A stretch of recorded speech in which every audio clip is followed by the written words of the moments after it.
அனைவருக்கும் வணக்கம். உங்களோட பேசுறதுல ரொம்ப மகிழ்ச்சி. இன்னைக்கு நான் புதிய தகவல் ஒண்ணு உங்களுக்கு சொல்ல போறேன். ஈழத்தமிழர்களை நாங்க திட்டமிட்டு தான் அழிச்சோம். எங்க அப்பாவை கொன்னுட்டாங்க, அதுக்காகத்தான் நாங்க பழி வாங்கணும்.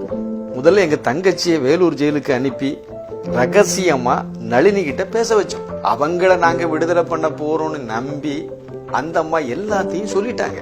அதுக்கப்புறமா ராஜபக்ஷ கூட சேர்ந்து ஈழத்தமிழர்களை அழிச்சோம். அங்க எங்க கூட்டாளி ராஜபக்ஷ, இங்க எங்க கூட்டாளி கருணாநிதியும் ஸ்டாலின்.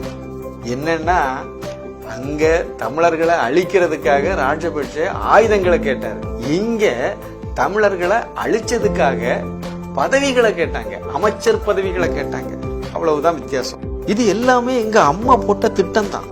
அதுக்கு பக்கபலமா ப. சிதம்பரம் இருந்த இலங்கையில ஒரு சிறு குஞ்சு கூட மிஞ்ச கூடாது, அத்தனை தமிழர்களையும் அழிச்சிடணும்னு தான் நாங்க சொன்னோம். ஆனா அந்த ராஜபக்ஷ தான் சொதப்பிட்டார்.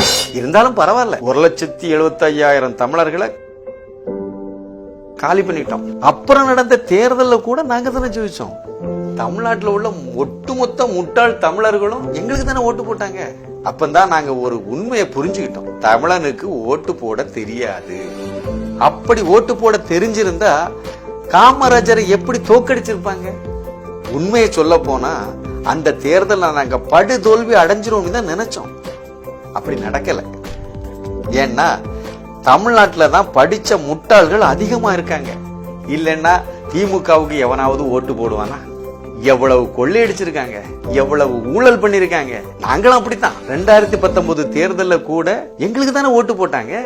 தமிழ்நாட்டுல மட்டும்தான் கோ பேக் மோடின்னு சொன்னாங்க, வேற எங்கேயும் அப்படி சொல்லல. மோடி எவ்வளவுதான் நல்லவரா இருந்தாலும், அவர் எவ்வளவுதான் நல்லதை செய்திருந்தாலும் தமிழ்நாட்டுல மட்டும் அவருக்கு ஓட்டு போடலையே. தமிழ்நாட்டு மக்கள் அன்று முதல் இன்று வரை மாறவே இல்லை. அப்போ காமராஜருக்கு ஓட்டு போடல, இப்ப மோடிக்கு ஓட்டு போடல. தமிழர்களுக்கு நல்லவங்களை பிடிக்காது. இல்லன்னா பப்ஜி கேம் விளையாடுற என்ன போய் அடுத்த பிரதமர்னு சொல்லுவாங்களா? இன்னமும் சில பேர் அப்படித்தானே நம்புறாங்க. நாங்க கூட கொஞ்சம் பரவாயில்ல. அங்க தமிழ்நாட்டுல ஒருத்தர் இருக்காரு, என் ஃப்ரெண்டு தான், ஸ்டாலின். துண்டு சீட்டை கூட பார்த்து சரியா படிக்க வராது அவருக்கு. அவரை போய் அடுத்த முதல்வர்னு சொல்றாங்க. ஆனா இதுல கூட எங்க 2 பேருக்கும் ஒரு ஒற்றுமை உண்டு. எப்படி காங்கிரஸ் எங்க குடும்ப கம்பெனியோ அப்படிதான் திமுக அவங்க குடும்ப கம்பெனி. இதுதான் நாங்க கூட்டணி வைக்க முக்கியமான காரணம்.